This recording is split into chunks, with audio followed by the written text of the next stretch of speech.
Good evening and a very warm welcome to the Grassroots Weekend, the show I'm Mal Lee, host for this evening. Hope everyone's keeping fine out there and you've enjoyed the weekend so far.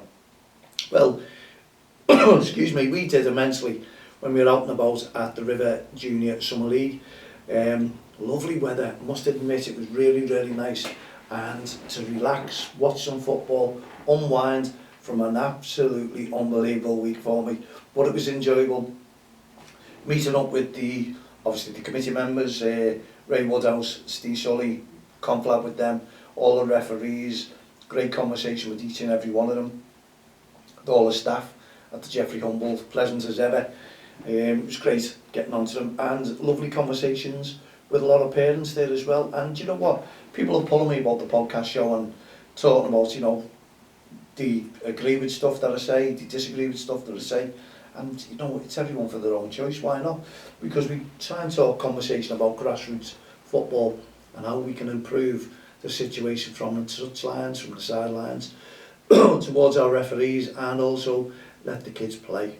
It's as easy as that. Leave the sidelines out of it. We don't want sideline referees.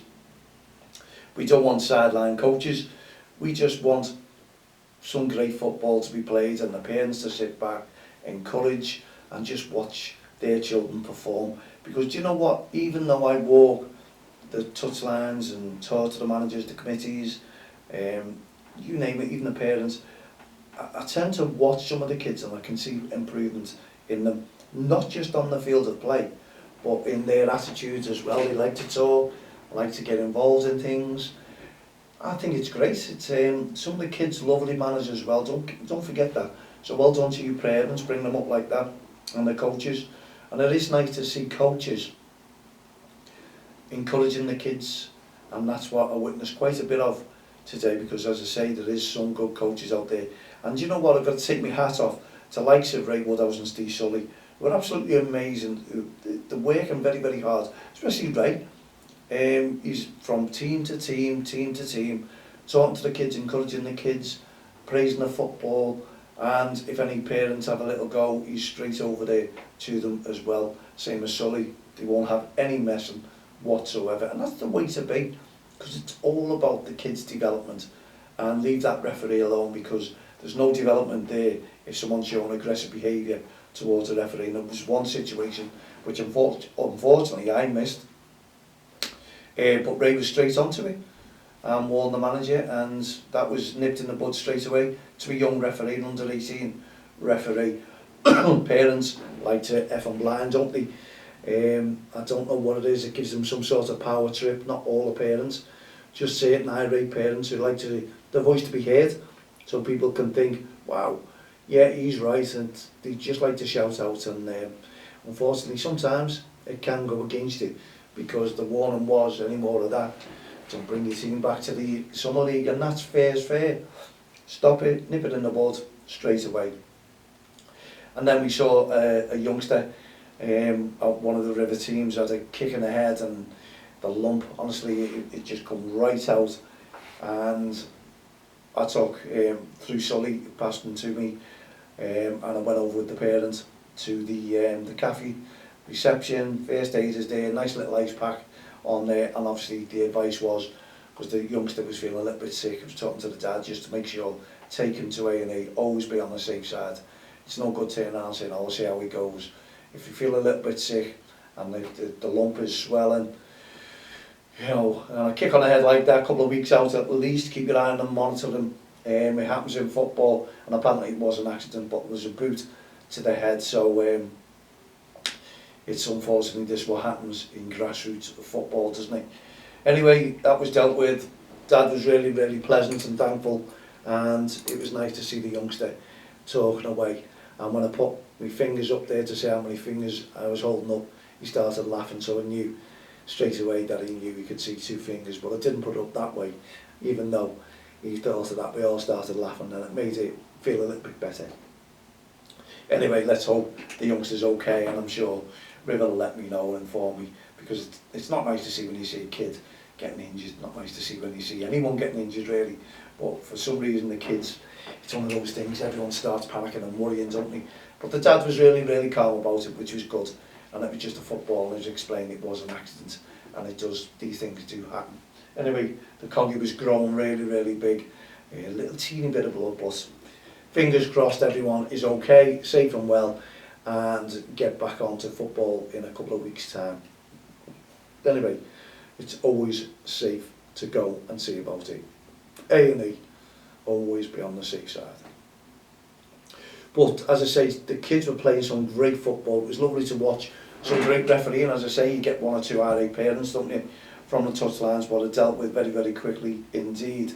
Now, the summer leagues, the weather was superb, and there's not many games left now, and I do know there's probably one or two midweek games coming this weekend too, because they had some summer tournaments on there, and there's a tournament on there tomorrow, and I'll try and be very, well, not tomorrow, I think it's on Sunday, where, well, I don't know what tournament it is, you just go by rumours, so hopefully I'll be out and about, and I'll be watching for that one, and mixing in, and just see how things are done from different clubs, different parents, different managers, getting to know them all, but same old staff membership from Jeffrey Humble, but they're great, each and every one of them got a great personality, and it is good to mix with them.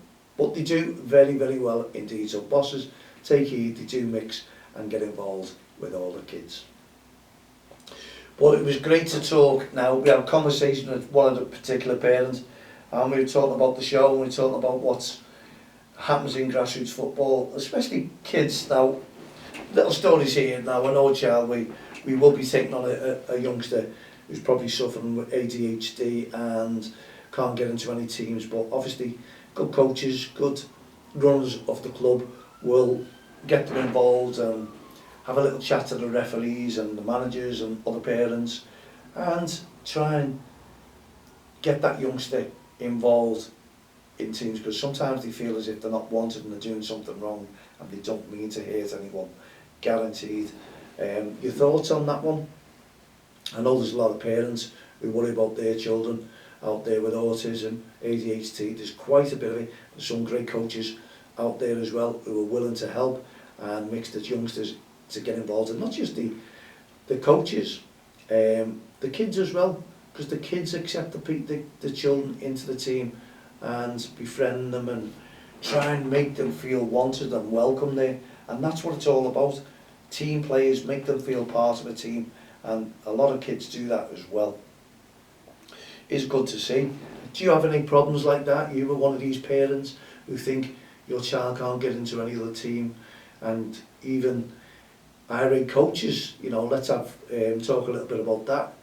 Do you feel as if you say something to the coach will make you leave the team, and your child have no friends in that team, and you wouldn't know what to do because the youngster wouldn't want to go into another team because that's where all his mates are? Do you feel as if you're tied down to one particular team, and sometimes you feel as if the coach is overexcited, to say the least, but you don't want to leave that team? Even you get loads and loads of warnings, and you also don't agree sometimes with the coach's tactics. You feel as if you're tied down and you will not leave. I think there's a lot of parents out there who do feel that they don't want to take the youngster away from the team that he loves, or the friends that he loves, but sometimes the coaches can be over excited, and as I say, to say the least. Now, what's your thoughts on all that? You're one of these mums, worrying mums, dads, aunties, uncles, who think the youngster, your brother, your sister, your son, daughter, are in those sort of teams, and some suffer with ADHD, autism, some have some sort of problem where you worry about putting them into teams. There's the coaches out there good enough. There's a lot of coaches out there, honestly, and there's good first aiders there as well, all acceptable. So rest assured, grassroots football is on top of things, and if you have any problems, you can generally go to your coach or whoever's organising the coach, the club, your welfare officer. All clubs should have a welfare officer, and you can have a chat to them, find out what's going on as well. And if you're insecure or unsure what to do in a club, this is what I'm trying to say. And we love your thoughts on that one. Mal@don'ttexttheline.com. Give us some feedback. love to hear from you parents, referees, anyone who's got anything to say regarding grassroots football. We'd love to hear from you, and we'd love to get you involved. And if you want to be anonymous and just send me a couple of messages, then that's fine by me. Just send me them. Also, we've got I'll jump off the gun a little bit here because I keep forgetting this one. We've got nominations till the end of the month for the Referee Awards, which is supported and sponsored by Ref For Me. It's the second year running. So if you want an application form, please just message me and I'll get it sent out straight away to you. Not a problem whatsoever.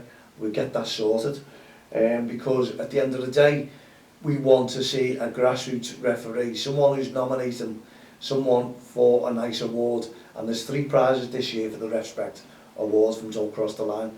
And if you can get involved in it and just nominate, and we just don't want, when you nominate on the form, great referee, oh, turns up every week for the kids, oh, I can't fault him or her. We want something oomph, something that bites, something that really makes us interested into why this referee's been nominated for a grassroots football award. A referee, male, female, whoever they are. What do they do? How much do they give back? What do you think they are?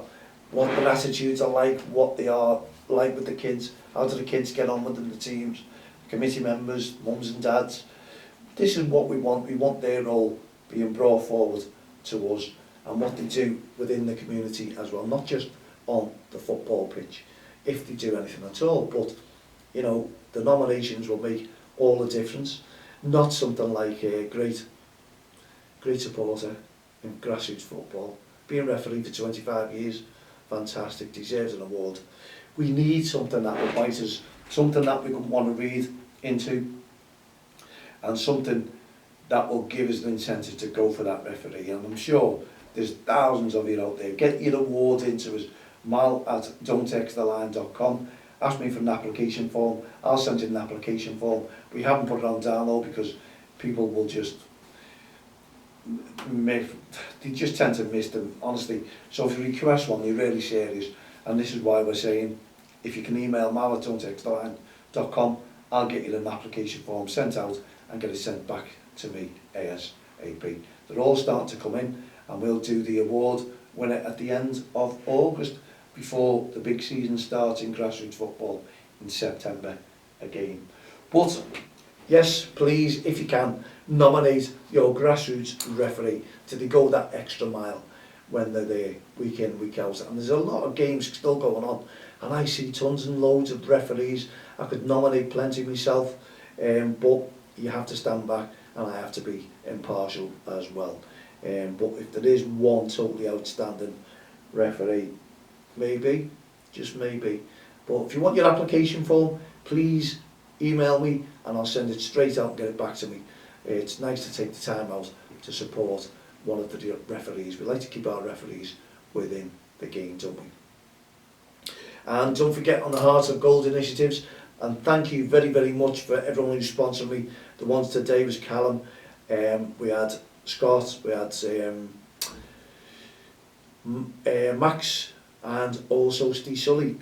Thank you very, very much for all your donations. It really does help, goes a long way. It's nice to be out and about and talking, and it's nice to be considered, and people want to give you the cash to sponsorship, and it's great. So we'll fill the form up nicely. If you can help us raise this £5,000, £500, it would be absolutely a dream come true. So please, we've got to thank everyone who's donating for us. It really does make a difference. And I know they don't want to be thanked, and I'm just doing it because they don't want their names plastered everywhere. But why not? Because they have Heart of Gold as well, and that's why they're supporting us. And I really, really do appreciate it. Especially young Callum. Honestly, a 14, 15-year-old referee there who straight away wants to sponsor me. But he'll get that back in return. We'll look after him and make sure he goes a long way. He's one of these referees, by the way, who is going to go far and take up the whistle, I assure you. One to watch for, one to look for, and one to book if you can, and get him some games. It'd be brilliant if you can do that. Okay, we've got 5 minutes left of the show. So what's your stories? What's your thoughts? What have you been thinking? What about the kids getting involved, encouragement? Kids who are a little bit shy and want to change their attitudes. kids who want to play football, can't play football. You must know someone out there, you must have a little story to tell us. And I hope you enjoyed Billy's story last night, and I know I'm getting some feedback on that one, because that's coach referee there, as his little say, and I'm sure you're having your little say on the comments also. But it is nice. If you want to come on the show, simply get in touch with me again, mal@don'ttexttheline.com. You can add me as a friend on Twitter, LinkedIn, all the social network sites. Private message me and we'll get back to you, and we'll make a date for you to come into the studio and have a chat over grassroots football, or over something that you might be planning that you'd like people to come. And obviously you build it, they will come, and I've got hopefully an announcement to make to you next week. I'm just waiting. I'm itching because my hands are tied at the moment, and I'm looking forward to another little challenge. So I can't give you that challenge, as I say, at the moment, but it's coming and we'll get there. And we've always got work to do, we've always got things going on, and don't forget, respect on and off the field of play. I know there was plenty of it yesterday at the Rivers Junior Summer League. It was great to see, and the referees all give me feedback saying they had a lovely day, and you always do when that sunshine comes out, don't you? Now we've got not long before we do our skydive, which is next week on July the 10th, fingers crossed. I've been passed to do it. I won't know until Monday evening, and also, but I will be passed to do Hadrian's Wall, which is 3rd, 4th and 5th. And what I want to do is appeal, as anyone out there in the Merseyside area or would like to come with us and drive a little bus, 12-seater, let's say 12-seater, squeeze the people on, the skydivers. I just want them to bond, and I want them to mix and get on well together, because they could be spending the whole day together, and it's something that I want to get them to do, because I know there's a bit of nerves going round.